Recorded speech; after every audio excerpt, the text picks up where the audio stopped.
So the Canon M50 Mark II and the Sony Zv-1 have been marketed as vlogging style YouTube social media cameras. And today I want to compare both of those cameras. Since I've done multiple videos about them on this channel, let's just compare them and see what's similar and what's different. Stay right there, you're going to want to see this.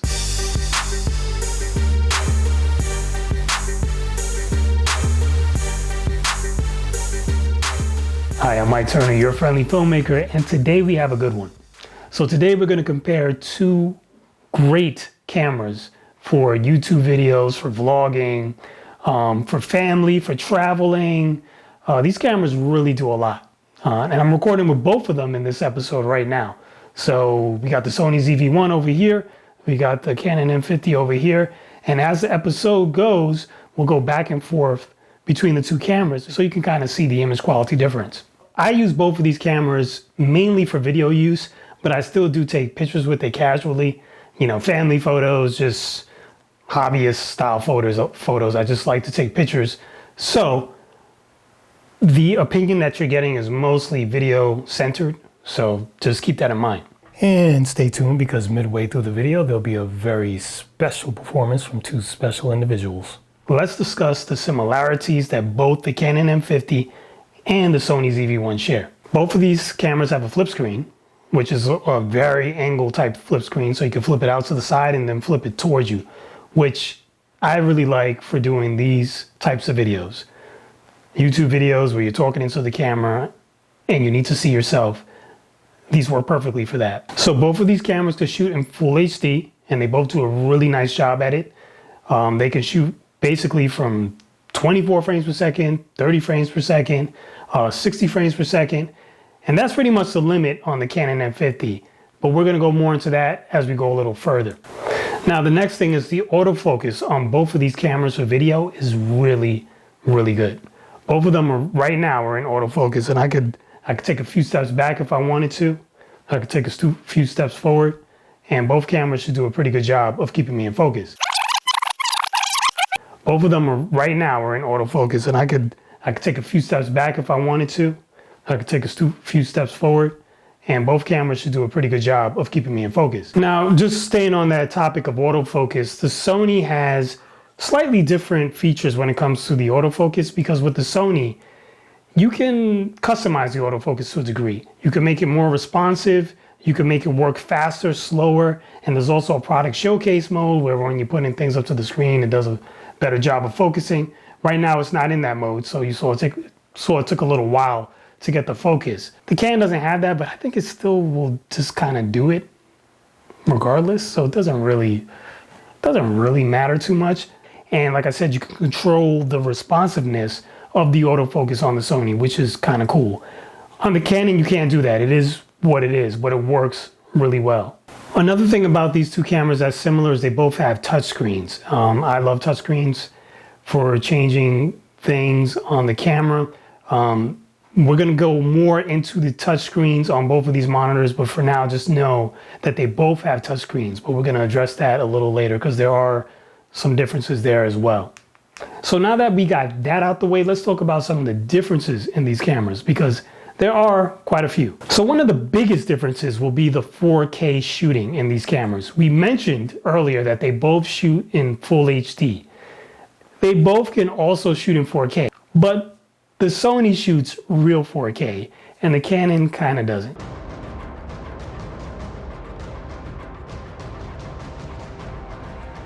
So for the Canon, when you shoot in 4K, it crops the image quite a bit. The Sony doesn't do that. It doesn't crop at all when you shoot 4K. It just is what it is. It shoots 4K in 24 or 30 frames per second. The Canon, on the other hand, can shoot 4K, and I think it's only in 24 frames per second. That's not a big deal, but the big deal is that it crops, and not only does it crop, but you lose the ability to have that good autofocusing. All right, so here in this test, you can see we're recording with the Canon M50 in 4K mode. And you can see the autofocus takes a little while to find Spider-Man, but it's not really terrible. It's not as good as the dual pixel autofocus in the HD mode, but it's still really not that bad. I've certainly seen worse in other cameras. And here's the Sony Zv-1 in 4K mode, and you can see the autofocus works really well. Find Spider-Man, it hangs with him no matter where I move him. Not going Iron Man, can go back and forth, and it works really well. I'm your friendly neighborhood Spider-Man, here to save the day. Yeah. So the Canon M50 comes with an Aps-C sensor, and the Sony comes with a 1-inch sensor. And obviously the Aps-C it's bigger. It's a bigger sensor. And what does that mean? Normally it means better image quality. It definitely means that you can achieve a blurrier background if you want to do it. And a lot of times it will mean that the low light performance of the camera is better as well. And this adapter here allows me to put older Nikon lenses onto the M50. And the lens that I'm going to put on it is a 50mm f1.4. And basically here's a shot using that 50mm f1.4 lens. And you can see that the background is extremely blurry. Right now I'm shooting at f2, not f1.4. So it's not even opened up all the way, and it's still very, very blurry. All right, so here it is. This is the Sony Zv-1. And you can see this is zoomed in all the way to 70mm. The image looks slightly different, but you can notice that the background isn't as blurry, but it still produces quite a bit of blur. The Sony can open up to f2.8 when it's zoomed in to 70mm, which is actually pretty wide. And you can see that there definitely is some blur with the background. If I zoom out a little bit to just about where 50mm would be on this particular lens, you know, it's still pretty blurry and it looks really good to me. Hey, what up, Spider-Man? How you doing, bro? You know, I'm good, man. How are you? I'm all right. Yo, you remember I lent you that $20 the other day? You got that? Well, I've been a little light because you know, COVID and all that. I haven't been working, and yeah, but I'm gonna need that money back, bro. I'm gonna need that back. Yeah, I don't think I'm gonna do that. Like I just said, I don't got it. So yeah, I don't think you understood what I just said. I said I need that money back, bro. Yeah, I'm just gonna leave it. Give me that goddamn. And if you're liking what you see, please hit the thumbs up below and subscribe to my channel so I can help you make the right decision for your video production. The next thing is the size and the portability. Now, both of these cameras are small. However, obviously the Sony Zv-1 is a lot smaller. The Sony Zv-1 could actually fit in your pocket. The Canon with a lens on it is not going to fit in your pocket.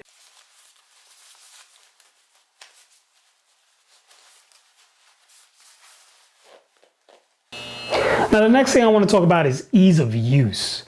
So to me, I find the Canon to be an easier camera to use for someone who's a beginner, even for someone who's not a beginner.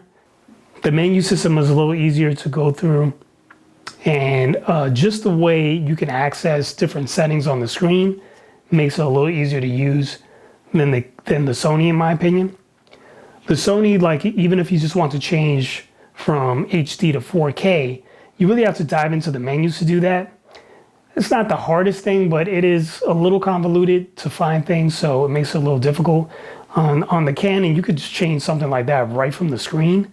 You don't really need to dive into the menus. The touchscreen on the Sony is only for touch focusing, and that's it. You can't control any of the settings of the camera through the touchscreen. But on the Canon, you can actually use the screen, go to a quick menu that has a lot of different things that you can change.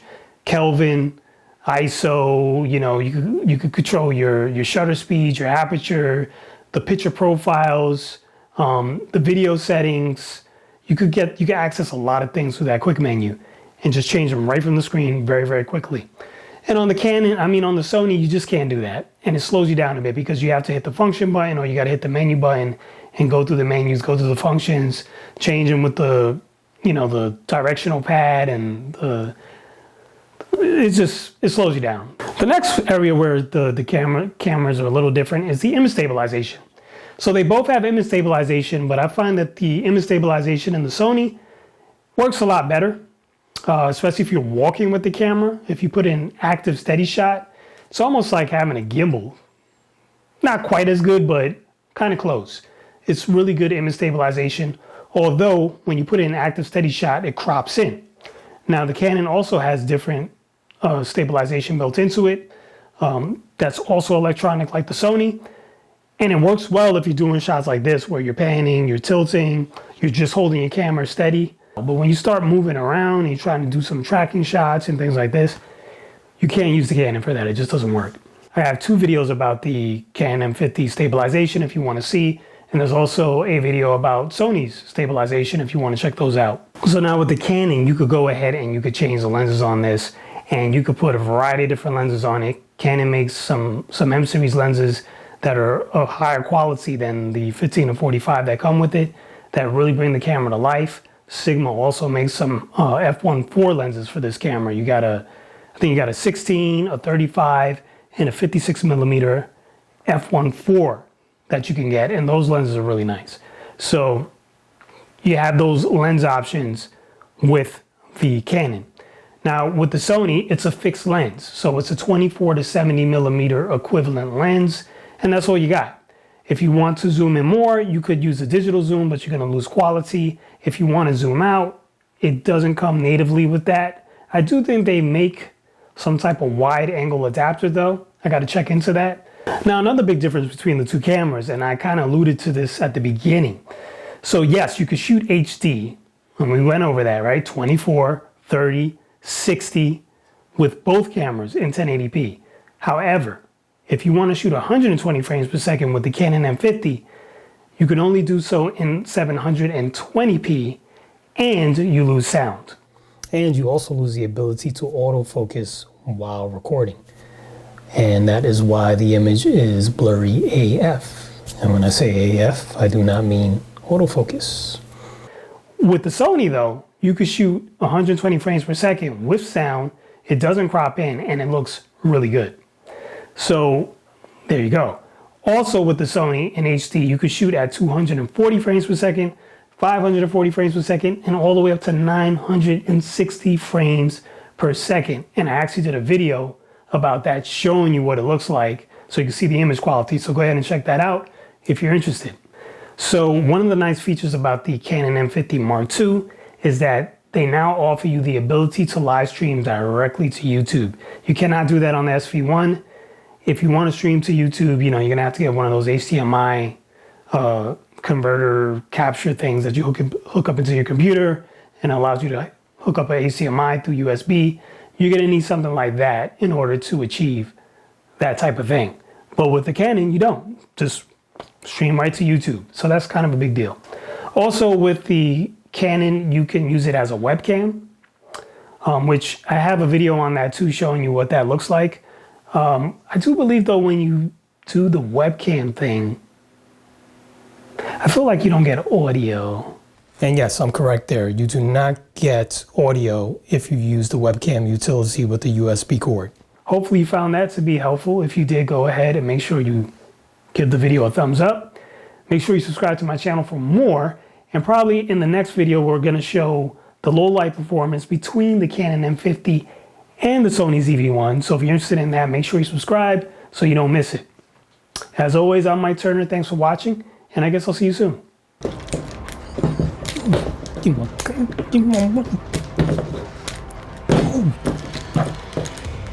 I said I don't got it.